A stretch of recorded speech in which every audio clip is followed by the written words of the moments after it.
চারটা কাজ আমাদের করতে হবে। এক নম্বর, শুদ্ধভাবে কোরআন শরীফ তেলাওয়াত করতে হবে। এক এক করে 10টা করে নাকি কোরআন শরীফ বুঝতে হবে কি আছে ভিতরে। 3, কোরআনুল করিমের ভিতরে আল্লাহর আদেশ আছে, নিষেধ আছে, এই কাজ করো, এই কাজ ছাড়ো, এগুলোর উপর আমল করতে হবে। 4 নম্বর, কোরআনের যত কারখানা, এই তাফসীরুল কোরআন, ওয়াজ মাহফিল, সিরাতুন নবী, মিলাদুন নবী, মাদ্রাসা, খানাকা, মাসাজিদ, মাহাদ, যেখানে কোরআনের চর্চা হয়, আবু বকর মাদ্রাসা, এগুলোর সাথে আমাদের সম্পৃক্ত যুক্ত থাকতে হবে। তাহলে কোরআন আমাদেরকে সত্যের পথ দেখাবে। এখন সারা দুনিয়ার মুসলমান বিচ্ছিন্ন বিক্ষিপ্ত। আমি কেবল আমার দল চিনি, আমার দলের বাইরের লোকদের প্রতি আমার কোনো মহব্বত নাই, সম্মান নাই, শ্রদ্ধা নাই। আমি আমার পীরের অনুসারীদের চিনি, এর বাইরের মানুষদেরকে আমি মানুষ মনে করি না। এটাই আমাদের পতনের কারণ। পতনের কারণ আমাদের দৃষ্টিভঙ্গি, আমাদের কলিজা বড় করতে হবে। Our heart must be broadened. কলিজা বড় করতে হবে, না হলে মুসলমান মাথা উঁচু করে দাঁড়াতে পারবো না। সারা দুনিয়া মুসলমানরা মার খায়, আরাকান বার্মায় মুসলমানরা মার খায়, বহু দেশে, ফ্রান্সে মার খায়, মেরুদণ্ড সোজা করে দাঁড়াতে পারে না। 200 কোটি মুসলমান আছে দুনিয়ায়, সোজা কথা নয়, 200 কোটি মুসলমান। মুসলমানদের হাতে কি নাই? লিবিয়ার পাহাড়ে ইউরেনিয়াম আছে, যেটা দিয়ে অ্যাটম বোম বানায়, পারমাণবিক বোমা বানায়, যেটা দিয়ে 5000 3000 কিলোমিটার দূরে মিসাইল ক্ষেপণাস্ত্র মারা যায়। এরকম আছে লিবিয়ার পাহাড়ে। আফগানিস্তানের পাহাড়ে আছে লিথিয়াম। এই যে মোবাইল চলে, একবার চার্জ দিলে 8 ঘন্টা চলে, এই লিথিয়াম মোবাইলের ব্যাটারিতে ব্যবহার হয়। আনএক্সপ্লোর্ড মিনারেল রিসোর্সেস এখনো মাটির তলায় লুকিয়ে আছে গোটা পৃথিবী। তুরস্কে যে সোনার খনি, 100 বছর তুললেও সোনা শেষ হবে না। আল্লাহ কোরআনুল করিমের বরকতে, বুজুর্গানে দ্বীনের বরকতে, ইসলামী আন্দোলনের কর্মীদের বরকতে মাটির তলায় অফুরন্ত সম্পদ দিয়েছেন। কিন্তু আমরা নিজের মেরুদণ্ড নিজে সোজা করতে পারি নাই। আল্লাহর ভয়, আল্লাহর শক্তি আমরা অর্জন করতে পারি নাই। আল্লাহ তাআলা কোরআন শরীফ বলে, ওয়াইদু লাহুম মাসতাতাতুম মিন কুওয়া ওয়া মিন রিবাতিল খাইল তুরহিবুনা বিহি আদুওয়াল্লাহি ওয়া আদুওয়াকুম। প্রস্তুতি গ্রহণ করো, এটা আল্লাহর অর্ডার। যতটুকু তোমার শক্তি আছে, মাসতাতাতুম, তোমার যতটুকু শক্তি আছে তুমি প্রস্তুতি নাও, বাকিটা আমি দেব। মিন কুওয়া, শক্তি নিয়ে, ওয়া মিন রিবাতিল খাইল, রিবাতুল খাইল মানে ঘোড়া, যে সমস্ত ঘোড়া যুদ্ধ করে। এই জামানায় রেবাতুল খাইল মানে কি? মুফতি শফি সাহেব মারফুল কোরআনে লিখেছেন, এই জামানের রিবাতুল খাইল বিমান, যুদ্ধ বিমান, মিসাইল, স্কাট, ক্ষেপণাস্ত্র, সাবমেরিন, অ্যাটম বোমার নাম রিবাতুল খাইল। তাফসীর, তুরহিবুনা বিহি আদুওয়াল্লাহি ওয়া আদুওয়াকুম। তোমাদের শত্রু, তোমাদের দুশমন, আল্লাহর দুশমনের কলিজা কাঁপি যায়, এভাবে প্রস্তুতি গ্রহণ করো। তা আমরা তো প্রস্তুতি গ্রহণ করতে পারি নাই। আল্লাহ আমাদের দৌলত দিয়েছেন, তেল দিয়েছেন মুসলমানদের হাতে, এগুলো নিয়ে বিলাসিতা করি, বিলাসিতা করি এবং আন্তর্জাতিক ফুটবলের আয়োজন করি, আন্তর্জাতিক খেলাধুলার আয়োজন করি। অথচ আল্লাহ বলেন প্রস্তুতি নাও। ইসলাম প্রথম দিন যখন আরবের বুকে জাগ্রত হয়, কাফেররা ঝাঁপিয়ে পড়েছে। কোথাও যখন ইসলামের বাতি জ্বলে, কুফার, তাগুতি শক্তি ঝাঁপিয়ে পড়ে। মুসলমানরা তার প্রতিবাদ, প্রতিরোধ করেছেন, আগামী দিনেও করবেন। এর জন্য আমাদের প্রস্তুতি দরকার। আল বিদায়া ওয়ান নিহায়া, একটা ইতিহাসের কিতাব, ইবনে কাসির বিশ্ববিখ্যাত মুফাসসির কোরআন, ওখানে লেখা আছে হযরত সাল্লাল্লাহু আলাইহি ওয়াসাল্লামের জামানায় যুদ্ধ হতো তলোয়ার দি, নেজা দি, বর্ষা দি, মঞ্জনিক, ভিতরে পাথর বাইরে তুলা, এটা পেট্রোলের ভিতরে ডুবাই একটা মেশিনের মাধ্যমে মারে, ইংরেজিতে বলা হয় ক্যাটাপাল্ট। এটা মারি দিলে দূরে যাই পড়ে, যেখানে পড়ে সেখানে আগুন ধরে যায়। এই জামানার মিসাইল ক্ষেপণাস্ত্র, আগের জামানায় মানজানিক। হযরত সাল্লাল্লাহু আলাইহি ওয়াসাল্লাম দুইজন সাহাবীকে মদিনা থেকে দামেস্ক পাঠিয়েছিলেন অস্ত্র, ট্যাঙ্ক কিভাবে বানায়। ট্যাঙ্কের উপরে মেশিন গানের থাকে, উপরে এভাবে চারিদিকে গুলি মারতে পারে। বাইরে থেকে গুলি মারলে ট্যাঙ্ক ধ্বংস হয় না। দাব্বাবা, দাব্বুর, ওরওয়া ইবনে মাসউদ, গাইলান ইবনে আসলাম, দুজন সাহাবীকে মদিনা শরীফ থেকে দামেস্কে পাঠিয়েছিলেন।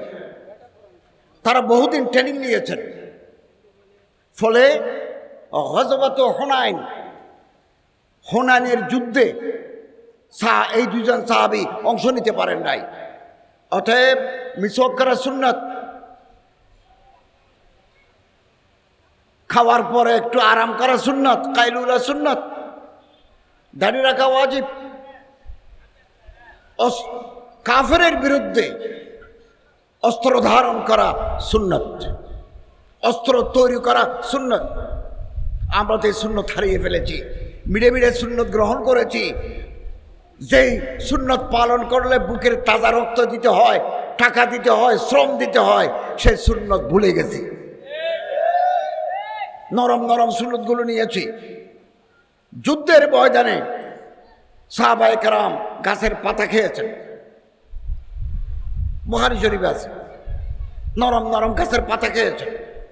এই সুন্নত আমরা ছেড়ে দিয়েছি। এখন আবার আমাদের ঐক্যবদ্ধ হতে হবে। এক হো মুসলিম, हरम के पासबानी के लिए नाइल की साहिल से लेकर ताबुहा के काशगर। আরবের সীমানা থেকে চীনের কাশগর পর্যন্ত মুসলমানরা এক হয়ে গেলেই আমরা পৃথিবীর বুকে আবার রাজত্ব করতে পারব। সাম্প্রতিক সময়ে ইরান আমাদের চোখ খুলে দিয়েছে, অবাক করার কথা। পুরো আরব বিশ্ব মার্কিন যুক্তরাষ্ট্র সাথে একা যুদ্ধ করছে ইরান। শত শত মিসাইল মেরে ইরানও শেষ, ইস্পাহান, বদখশান, তারপরে মাশহাদ, তেহরান শেষ শেষ করে দিছে বোমা মেরে। কিন্তু তারা দমবার পাত্র নয়, তারাও মিসাইল মেরে শত্রুদের বুকের উপর আঘাত হেনেছে। এটা তুরহিবুনাহি আদুওয়াল্লাহি ওয়া আদুওয়াকুম। এই অস্ত্রের ট্রেনিং নেওয়া, অস্ত্র বানানো ইসলামের সর্ববুলন্দের জন্য সুন্নত রাসূল। হযরত সাল্লাল্লাহু আলাইহি ওয়াসাল্লাম বলেন, আলা জেনে রাখো, ইন্নাল কুওয়াতা আর-রামিয়ু, আলা জেনে রাখো, শক্তি দূর থেকে মারা। ১,৫০০ বছর আগে আমি অবাক হই। আমি পিএইচডি করেছি আল্লাহ রাসূল সাল্লাল্লাহু আলাইহি ওয়াসাল্লামের খুতবাত, the speeches, the discourses, the sermons of prophet Muhammad সাল্লাল্লাহু আলাইহি ওয়াসাল্লাম। হযরত জীবনে যত বড় বড় সম্মেলনে বক্তৃতা করেছেন, এই বক্তৃতাগুলোকে আমি আরবি থেকে ইংরেজি করেছি, ইংরেজিতে অ্যানালাইসিস করেছি, তারপর থিসিস করেছি। ওই হযরত বক্তৃতা বলছেন, ইন্নাল কুওয়াতা আর-রামিয়ু, দূর থেকে মারা। রামিয়ুন, দূর সে প্যাক না। এখান থেকে মারে দিলাম, ১,০০০ কিলোমিটার দূরে যায়, আঘাত হানলো। যে জায়গায় মারতে চাই ওই জায়গায় গিয়ে আঘাত হানলো। এটার নাম রামিয়ুন, থ্রোয়িং টু দি রিমোটেস্ট টার্গেট। মুসলমানদের অস্ত্র যতদিন ব্যালেন্স ছিল, মুসলমানদের বিরুদ্ধে কেউ কথা বলতে সাহস করে নাই। ব্যালেন্স অফ পাওয়ার, এখন ব্যালেন্স অফ পাওয়ার নাই। মুসলমানদের টাকা হইলে আরেকটা বিয়ে করে,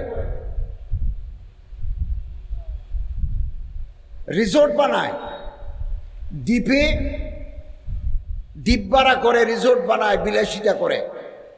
আর টাকা হলে তারা অস্ত্র বানায়।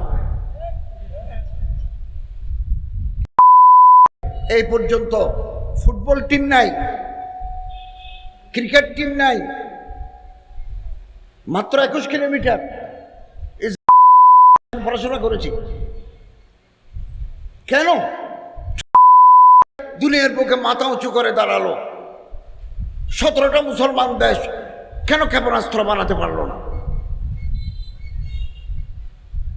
নিজেদের স্বার্থ, নিজেদের ক্ষমতা ঠিকিয়ে রাখার জন্য বিদেশিদেরকে ঘাঁটি করার অনুমতি দিয়েছে তারা। মেরুদণ্ডহীন জাতি।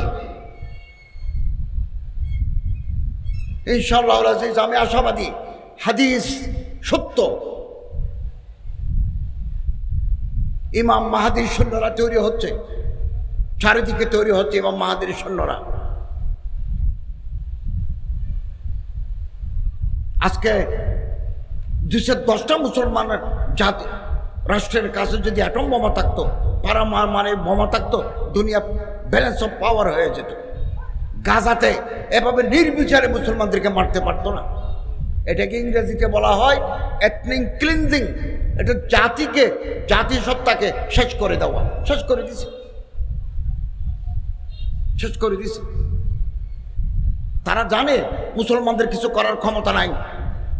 মুসলমান দলাদলিতে বিভক্ত। আপনি আমার বিরুদ্ধে ফতোয়া দিবেন, আমি আপনার বিরুদ্ধে ফতোয়া দিব। আপনি আমার কাফের ডাকবেন, আমি আপনার কাফের ডাকবো। আমরা নিজেরা নিজেরা ঝগড়ায় বিভক্ত। দিঘির মাছ কোন ধরে নিয়ে যাবে, এগুলো চলছে। সম্মানিত হাজরিন, এখন আর বসে থাকার টাইম নাই। আমাদের ইমানের জজবা, কোরআনের ছায়া তলে আমাদেরকে ঐক্যবদ্ধ থাকতে হবে, আমাদের শক্তি বৃদ্ধি করতে হবে। এই দেশ 54 বছর এই দেশের বয়স, আমরা মেরুদণ্ড সোজা করতে পারি নাই। যারা দেশ শাসন করেছে এই 54 বছরে, আমরা এই দেশকে সোজা করতে পারি নাই।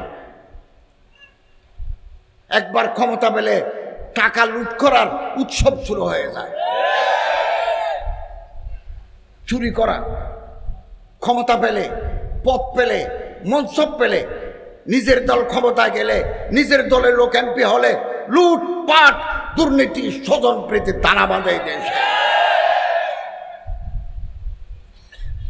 এই practice must be given up. এই প্র্যাকটিস আমাদের ত্যাগ করতে হবে। আমরা একটা নতুন দিনের স্বপ্ন দেখি। আমরা ততদিন বাঁচবো কিনা জানি না। আমরা আশাবাদী বাংলাদেশ সহ গোটা দুনিয়ায় খোলাফায়ে রাশিদিনের আদলে একটা কল্যাণ রাষ্ট্র দেশে দেশে প্রতিষ্ঠা হবে ইনশাআল্লাহ। আমরা সেই দিনের অপেক্ষায় আছি। আমাদের প্রস্তুতি লাগবে। আল্লাহ রসুল সাল্লাল্লাহু আলাইহি ওয়াসাল্লামকে আমরা চিনতে পারি নাই, মুসলমানরা চিনতে পারি নাই। আপনি যদি মালয়েশিয়া যান, Indonesia, Mongolia, China, Vietnam, Cambodia, Korea, Japan, এই সমস্ত এলাকায় যান, থাইল্যান্ড, রাত 8টার পরে দোকান বন্ধ, মার্কেট বন্ধ, শপিং মল শাটডাউন, রাস্তায় গাড়ি ঘোড়া কমে যায়, কেবল হসপিটাল, ফার্মেসিগুলো খোলা, বাকিগুলো বন্ধ। কারণ তারা ঘুমাবে। তো আমরা তো ঘুমাই না, আমরা তো ঘুমাই ফজরে 4টায়, ওরা ঘুমায় 8টায়। এটা তো রসুল সাল্লাল্লাহু আলাইহি ওয়াসাল্লামের সুন্নাত। সাহাবায়ে কেরাম আল্লাহ রসুল সাল্লাল্লাহু আলাইহি ওয়াসাল্লাম এশারের আগে খাবার শেষ করতেন, এশারের নামাজের পরে ঘুমাতেন। খুব ভোরবেলা উঠতেন, কাজে যেতেন।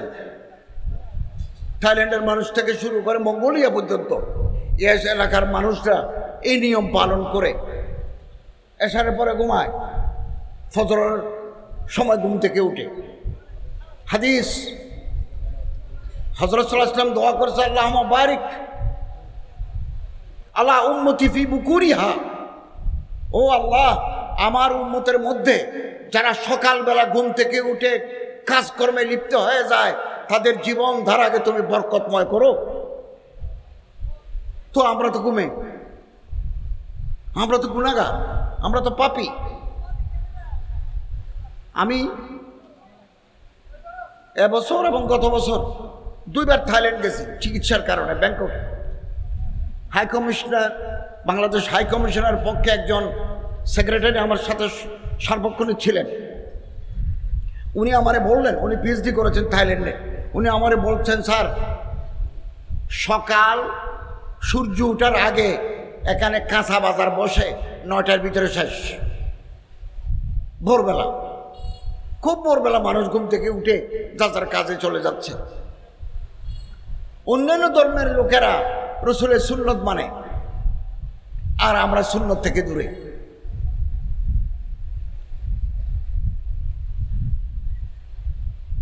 আল্লাহ তাআলা আমাদেরকে রসুলের তরিকা মতো চলার তৌফিক দান করুন, আমিন। ভেজাল, ওষুধে ভেজাল, সব জিনিসে ভেজাল, অ্যাডাল্টারেশন ভেজাল, দুঃখা ওজনে কম দেওয়া, মাপে কম দেওয়া।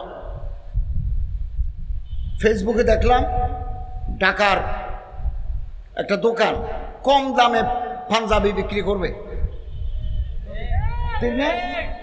সিন্ডিকেটের নেতারা আসি বলে যে না 500 টাকার পাঞ্জাবি 14,000 টাকায় বিক্রি করতে হবে। ওসি সাহেব সাথে আছেন, এখন ওসি ক্লোজড, ওসি এখন ক্লোজড, দোকান আবার খুলে দিছে। সব জায়গায় সিন্ডিকেট। বাসের টিকিট করতে যান, হজের জন্য টিকিট করতে যান, সব জায়গায় সিন্ডিকেট।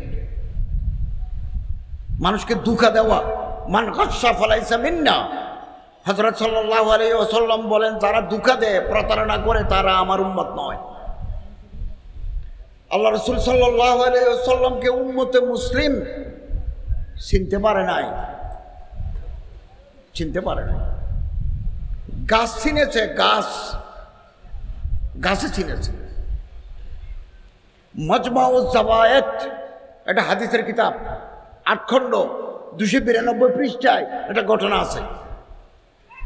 হযরত সাল্লাল্লাহু আলাইহি ওয়াসাল্লাম একদিন গ্রামের পথে হাঁটছেন। হাদিস, একটা লোক আসতেছে, ও মুসলমান, বলল, ভাই কোথায় যাও? বলল, ঘরে যাচ্ছি। আল্লাহ রাসূলকে লোকটা জবাব দিল, হুজুর ঘরে যাচ্ছি। হযরত বলেন, কিছু নিয়ামত নিয়ে যাও না, পুণ্য, ভার্চুস, কল্যাণ, ভাবুদি, ফলাহ, কিছু পুঁজি নিয়ে যাও না। লোকটা বলেন, হযরত তাশহাদু আল্লা ইলাহা ইল্লাল্লাহ ওয়া আশহাদু আন্না মুহাম্মাদান আবদুহু ওয়া রাসূলুহু, তুমি সাক্ষী দাও আল্লাহ ছাড়া কোনো মাবুদ নাই, কোনো আইন দাতা নাই, কোনো রিজিক দাতা নাই, কোনো বিধান দাতা নাই, কোনো রহমত করেওয়ালা নাই, আর হযরত মুহাম্মদ আমি আল্লাহ রাসূল। লোকটা আল্লাহ রাসূলকে চিনতে পারেন নাই, বলল যে আপনি যে নতুন কথা বলছেন আমি কিভাবে বিশ্বাস করি? আপনার একতা, এক আল্লাহ ওয়াহদাহু লা শারীকা লাহু। আমরা তো সারা জীবন গাছ, বাঁশ, মূর্তি, সূর্য, চন্দ্র পূজা করেছি। হযরত বলেন, ওই যে গাছটা দেখা যায় বিলের মাঝে, গাছটা যদি বলে আমার কথা সত্য, তাহলে তুমি মানবে? মানব। মাজমাউজ জাওয়ায়েত, 8 খণ্ড, 292 পৃষ্ঠা। হযরত বলেন, ইয়া শাজার তাআল, হে গাছ আসো, কাছে আসো। জমিন ফাটি বিদীর্ণ করি, গাছ সামনে চলে আসছে। এগুলো কিচ্ছা নয়। গাছের উপর থেকে আওয়াজ আসলো, আশহাদু আল্লা ইলাহা ইল্লাল্লাহ ওয়া আশহাদু আন্না মুহাম্মাদান আবদুহু ওয়া রাসূলুহু। তখন লোকটা ভয়ে বিহ্বল হয়ে গেল। এটা মুজিজা। आजिज करने वाली चीज যে জিনিস দেখলে মানুষের কলিজা নরম হয়ে যায় তার নাম মুজিজা। আল্লামা জালালউদ্দিন সুয়ুতি তারিখুল খুলাফা কিতাবে অনেক মুজিজা লিখেছেন, অনেক মুজিজা। যিনি জালালাইন শরীফ লিখেছেন জালালউদ্দিন সুয়ুতি, একথা বলে গাছ আবার নিজের জায়গায় ফিরে গেল। তখন এই মানুষ ভয়ে কাঁপতেছে, বলল, ইয়া রাসূলুল্লাহ, একটু থামেন। আমি ওই গ্রাম দেখা যায় বিলের ওই পারে, আমি আমার গ্রামের মানুষকে বলবো মহানবী এসেছেন দুনিয়ায়, বিপ্লব হবে পৃথিবীতে, ইনসাফ কায়েম হবে, ইনকলাব পয়দা হবে। আমার গ্রামের লোক যদি আমি আনতে পারি ভালো, আর আমি যদি আনতে না পারি আমি একা চলে আসবো, আপনার সাথে চলে যাব। যারা কোরআনের আদেশ মানি চলে, সুন্নতে রাসূলের উপর আমল করে, উম্মতে মুসলিমের খায়ের খাহি যাদের কলিজায় আছে, তারা যদি গাছের দিকে তাকায় গাছ ভেঙে যাবে, তারা যদি পাহাড়ের দিকে তাকায় পাহাড় মাটি হয়ে যাবে। আল্লামা ইকবাল রহমতুল্লাহ আলাইহি বলেন, ইয়া গাজী ইয়ে তেরে পুরস্কার বন্দে জিনে তোনে বখশা है ज़ौक़ खुदाई। এমন কিছু বান্দা আল্লাহ দুনিয়ায় তৈরি করেছেন ज़ौक़ खुदाई, কুন ফায়াকুনের মতো। আল্লাহ তাদের জবান, তাদের কলমে। ঢাকা বঙ্গভবন, বঙ্গভবনে আপনারা অনেকে গেছেন, অনেকে যান নাই। আমি তো 1.5 বছরে বহুবার গেছি বঙ্গভবনে। এই দিনও মহামান্য রাষ্ট্রপতি আমাকে ফোন করেছেন যে আপনি চট্টগ্রাম না ঢাকায়। আমি বললাম আমি এখনো ঢাকায় আছি। তা আমি বললাম, স্যার আপনি, আমি কালকে আপনার কাছে একটা বই পাঠাবো, কিতাব আমার অনুবাদ করা। তিনি বললেন আমি লোক পাঠাবো আপনার মিনিস্ট্রিতে। পাঠিয়েছেন, আমি দিয়ে দিছি। আলহামদুলিল্লাহ, ডক্টর মেরাজ মহিউদ্দিন নামে একজন আমেরিকান লোক আল্লাহ রসুলের উপর একটা কিতাব লিখেছেন, সিরতের কিতাব, revelation the story of holy prophet Muhammad সাল্লাল্লাহু আলাইহি ওয়াসাল্লাম, ইংরেজিতে। এটা আমি বাংলায় তর্জমা করেছি, এই উপদেষ্টা থাকাকালীন তর্জমা করেছে। এত বড় কিতাব, বাংলায় তার দাম 2500 টাকা। এটা মহামান্য রাষ্ট্রপতিকে দিয়েছি। রসুলের জীবনী, মহিমান্বিত জীবন, মাননীয় প্রধান উপদেষ্টা প্রফেসর ডক্টর ইউনূস সাহেবকে দিয়েছি। আমি নিজের হাতে সুপ্রিম কোর্টের মাননীয় প্রধান বিচারপতিকে দিয়েছি, উপদেষ্টাদের দিয়েছি, সচিবদের দিয়েছি। আমাদের বন্ধু ডক্টর মিজানুর রহমান আজহারি দামা ইকবাল হুকুম, এটার উপরে তার বক্তৃতা আছে যে আমি পৃথিবীতে বহু সিরাতের কিতাব দেখছি, ডক্টর মিরাজ মহিউদ্দিনের সিরাতের কিতাবের মতো তো সুন্দর আমার চোখে পড়ে নাই। এটা দাম 2500 টাকা বাংলায়, সারা বাংলাদেশে চলছে আলহামদুলিল্লাহ। আমরা প্রকাশককে বলে আরেকটা সস্তা দামের করা যায় কিনা, ওখানে মানচিত্র আছে, অ্যাটলাস আছে, কাগজ একটু কম দামে দিয়ে রেট আরও কমানো যায় কিনা। আমি ঢাকা যাব 30 তারিখ, আবারও চেষ্টা করব। আলহামদুলিল্লাহ, রসুলের পবিত্র জীবন আমাদের জন্য উসওয়াতুন হাসানা, উজ্জ্বলতম আদর্শ, উজ্জ্বলতম আদর্শ। হযরত সাল্লাল্লাহু আলাইহি ওয়াসাল্লামের প্রতি মুহাব্বত আমাদের ঈমানের অঙ্গ। আজও আলহামদুলিল্লাহ বাংলাদেশের মানুষ আল্লাহ রসুলকে মুহাব্বত করেন। বাংলাদেশের ত্রিসীমানার ভিতরে কোনো দুশমন, কোনো সাতেমের রসুল যদি হজরতের শানে কোনো ধরনের বেয়াদবি করে, মুহূর্তের ভিতরে বাংলাদেশ গরম হয়ে যাবে। এটা ইমানের প্রমাণ, ইমানের প্রমাণ। এবং যে সরকারে আসুক, সাতেমের রসুল যারা হজরতকে গালি দেবে, হজরতের জীবন নিয়ে আজে বাজে কথা বলবে, হজরতকে অসম্মান করবে, আমরা তাদেরকে সর্বোচ্চ শাস্তি দেওয়ার জন্য আমরা দাবি জানিয়ে আসছি। মহাব্বত, এই মহাব্বত আমাদের বহাল রাখতে হবে। এটা আমাদের মওতের সামান, কবরের সামান, আখিরাতের সামান। হাদিসে আছে হযরত সাহাল ইবনে সাআদ, এক সাহাবী, মদিনা শরীফ আল্লাহ রসুলের সামনে বসা এক মহিলা হযরতকে মহব্বত করেন, আসছেন, এসে বললেন, ইয়া রাসূলুল্লাহ, আমি নিজ হাতে এই চাদরে ফুল তুলেছি, ফুল, এটা আমি আপনারে দিলাম, আপনি যদি কবুল করেন, আপনি যদি গায়ে দেন, আমি মনে করব আমার মেহনত সফল, আমার হাতের তোলা ফুলের চাদর বিশ্বনবী রহমতুল্লাহ আলমিনের শরীরে আছে, আমি খুশি হব। হযরত বলেন, দাও, দিছেন। ওই মহিলা থাকতেই হযরতে কাপড় নিয়ে রুমের ভিতরে ঢুকি, পুরানা কাপড় খুলে ফেলি, এই মেয়েটার চাদর গায়ে দিয়েছেন। খুব সুন্দর চাদর, নকশাদার, উন্নত সুতা, আচ্ছি বানাবট। কিছুক্ষণ পরে হযরত আব্দুর রহমান ইবনে আউফ আসছেন, বড় সাহাবী। এই মুহূর্তে হযরত আব্দুর রহমান ইবনে আউফ আসছেন, এসে বলেন, ইয়া রাসূলুল্লাহ, বড়ে খুশ নজর, খুশ মঞ্জর, এত সুন্দর চাদর, নকশাওয়ালা, আমার তো বেশি পছন্দ হুজুর, এটা কোথায় বলে দড়ি দেখলেন? বললেন, ইয়া রাসূলুল্লাহ, চাদরটা আমারে দিয়ে দেন না, এই চাদরটা আমারে দেন। হযরত বলেন, দেব। আল্লাহ রসুলের কাছে কেউ কিছু চেয়ে পান নাই, এরকম নজির নাই, এরকম নজির নাই।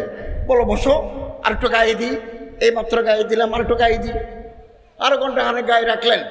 এরপরে ভিতরে যাই, পুরানা কাপড় খুলে, পুরানা কাপড় পরে নতুন কাপড়টা খুলে ভাঁজ করি, হযরত আব্দুর রহমান ইবনে আউফকে দিয়ে দিলেন। সাহাবায়ে কেরাম বললেন, তুমি ভালো কাজ করো নাই, আমাদের সামনে একটা মেয়ে এই কিছুক্ষণ আগে দিয়ে গেল হযরত গায়ে দেওয়ার জন্য, তুমি সেটা চেয়ে নিলে, এটা তো ভালো হলো না। হযরত আব্দুর রহমান ইবনে আউফ বলেন, ভাই, আমার চাদর কেনার টাকার অভাব নাই, আমি কেবল এমন চাদর চেয়েছি যে চাদর আল্লাহ রসুলের শরীর মোবারকে লেগেছে, এইরকম একটা চাদর চেয়েছি, আমি মারা গেলে যেন আমার কাফনের কাপড়ের উপরে চাদর দেওয়া হয়, আমার কবরের সামান। হযরত সাহাল ইবনে সাআদ বলেন, আমি মদিনায় তখনও বাঁচি আছি, আব্দুর রহমান ইবনে আউফ মদিনায় মারা গেলেন। আমি তাড়াতাড়ি লাশের কাছে যাই, দেখলাম ওই চাদর হযরত আব্দুর রহমান ইবনে আউফের শরীরের উপরে আছে। এত মহব্বত নবীর প্রতি, রসুলের প্রতি। তাই আসুন, আমরা দুঃখী, অভাবগ্রস্ত মানুষের পাশে দাঁড়াই, জনগণের সাথে সম্পৃক্ত হই, আল্লাহ এবং আল্লাহ রসুলের কথা মানুষকে বলি, নিজেরা ভালো হয়ে যায়। ভালো হতে পারলাম না, ভালো হতে পারলাম না, এখনো মসজিদে জোতা চোর। আমি এখানে নামাজ পড়েছি, জোতা নিয়ে ভিতরে ঢুকেছি, বাইরে রাখার সাহস করি নাই। কিন্তু মালয়েশিয়া নাই। মৌলানা ডক্টর আবুল বশর সাহেব জানেন, আবুল কালাম আজাদ বশর সাহেব আমাদের বন্ধু, বাংলাদেশের বিখ্যাত মুফাসসির কোরআন, উনি জানেন পৃথিবীর কোনো দেশে নাই, সৌদি আরবে নাই, পাকিস্তানে নাই, বাহরাইনে নাই, কাতারে নাই, কুয়েতে নাই, ওমানে নাই, ইন্দোনেশিয়ায়, মালয়েশিয়া, তুরস্কে নাই। আমি গত বছর পাকিস্তান গেছি, এটা আমার রাষ্ট্রীয় সফর। তো রাষ্ট্রীয় সফর হওয়ার কারণে আমাদের ঢুকার জন্য এন্ট্রেন্স আলাদা। তো সিঁড়িতে উঠার সময় একটা জোতার বাক্স আছে, ওখানে রাখতে পারি, অথবা ইচ্ছে করলে একটু ভিতরেও রাখতে পারি। আমি একেবারে রাস্তার কিনারে রেখে আসছি, আলহামদুলিল্লাহ, সব নাই। আমরা আমাদের চরিত্রকে, আমাদের আখলাককে আমরা ভালো করতে পারি না।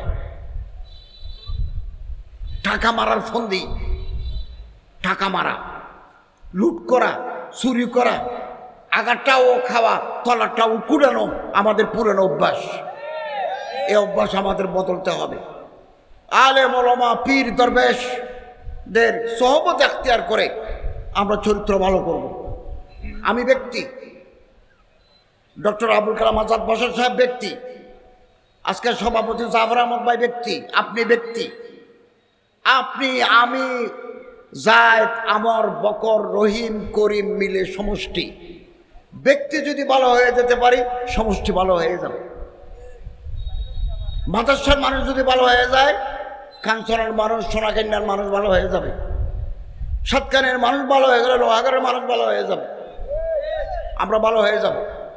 আমরা চুরি করব না, আমরা লুট করব না, আমরা কোনো মেয়ে লোকে, অপরিচিত কোনো মেয়ে লোকের প্রতি তাকাবো না, সুন্দর সুন্দর ছেলেদের সাথে আমরা চা খাবো না। আমরা ভালো হয়ে যাব। हमें किला ही चला था जाने में मंजिल मगर लोग आते गए काफिला बनता गया। একজন করে যাত্রা করব, কাফেলা শুদ্ধ হয়ে যাবে, শুদ্ধ হয়ে যাবে। এবার যদি ভালো মানুষ তৈরি করতে পারি, মুনসিফ, ন্যায়বান বা আখলাক মুত্তাকি মানুষ যদি আমরা তৈরি করতে পারি, ব্যক্তির প্রতি আমাদের মেহনত করতে হবে। বাংলাদেশে যেরকম করতে পারি, 300 জন লোক যদি প্রতিটি থানায় তৈরি করতে পারি, তারা যদি সংসদে যেতে পারে, বাংলাদেশের চেহারা বদলে যাবে, সেদিন বদলে যাবে। যারা চুরি করে না, যারা ঘুষ খায় না, যারা পার্সেন্টেজ খায় না, যারা মেয়ে লোকের পিছনে দৌড়ে না, তাদের শক্তি আল্লাহর পক্ষ থেকে আসে, তাদের শক্তি। হাদিস শরীফে আছে, তায়েফ থেকে একটা লোক রাতের বেলা মদিনা আসবে, ঘোড়া নাই, তো বাজারে গেল, কোনো কাফেলা মদিনা যায় কিনা। আল্লাহ একেবারে কাছে, আমাদের গুনার কারণে আমরা যে আল্লাহরে ডাকি, আল্লাহ জবাব দেন না। হারাম শরীরে থাকার কারণে, লা ইয়াদখুলুল জান্নাতা জাসাদুন গুযিয়া বিল হারাম, হারাম দিয়ে যে শরীর গঠিত হবে, এই শরীর বেহেশতে যাবে না। হারাম, দোয়া কবুল হবে না হারাম থাকলে, আর না হলে আল্লাহকে ডাকলে আল্লাহ জবাব দেন, জবাব দেন। তায়েফ থেকে মদিনা যাবে, এটা কাফেলা পেয়েছে, তারা এই পুরা কাফেলায় ডাকাত। উনি জানতেন না, উনি বললেন, ভাই তোমরা কোথায় যাবে? বললো আমরা মদিনায় যাবো। আমিও তো যাবো। তা আমারে নাও, এত টাকা উঠছে। কাফেলার যারা সর্দার তারা বলল, আমরা পথে পথে থামবো, তুমি বিরক্ত হতে পারবে না, পারবে না। এই লোকটা নেককার, পরহেজগার, আল্লাহ বলা, সুন্নত রসুলের অনুসারী, মুত্তাকি, সাহেবে দিল, সাহেবে নজর, পবিত্র অন্তর, কোরআনের আলোয় আলোকিত। রওনা হয়ে গেল, মদিনার পথে গেল না, তখন তো রাস্তা নাই, চলে গেল আরেক জায়গায়, তাদের ঘাঁটিতে। উনি তো চিনেন না, গভীর রাত, পরদিন ভোর হয়ে গেল, মদিনা নয়। ও মা, ওখানে দেখে কাটা কাটা করলা মাথা, কিছু হাড্ডি টাড্ডি। তখন বুঝতে পারলেন যে আমি তো খারাপ মানুষের পাল্লায় পড়েছি, আমি তো মদিনার পথে যেতে পারলাম না। আল্লাহকে ডাকলেন, যে আল্লাহকে প্রতিদিন ডাকেন, প্রতি মুহূর্তে ডাকেন, সে আল্লাহকে তখনও ডাকলেন, ইয়া রহমান ইয়া রহিম, আমার সাহায্য করো, একথা। এবং ওনাকে কতল করার জন্য টাকা পয়সা কেটে নিয়েছে। সারি দিলে গ্রামে গিয়ে বলবে ওখানে ডাকাতের আড্ডা আছে, ডাকাতের ঘাঁটি আছে, এই জন্য কেটে ফেলে।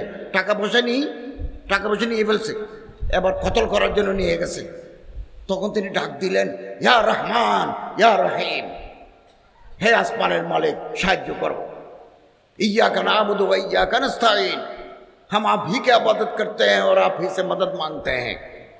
একথা বলার সাথে সাথে পাহাড়ের উঁচুতে একটা আওয়াজ আসলো, খবরদার, ছাড়ি দাও, ছেড়ে দাও।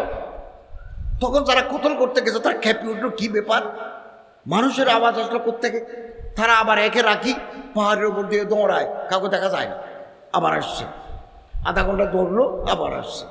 আবার যখন কতল করার জন্য যাচ্ছে, আবার এই লোক আবারও বললো, আল্লাহ ইয়া রহমান ইয়া রহিম।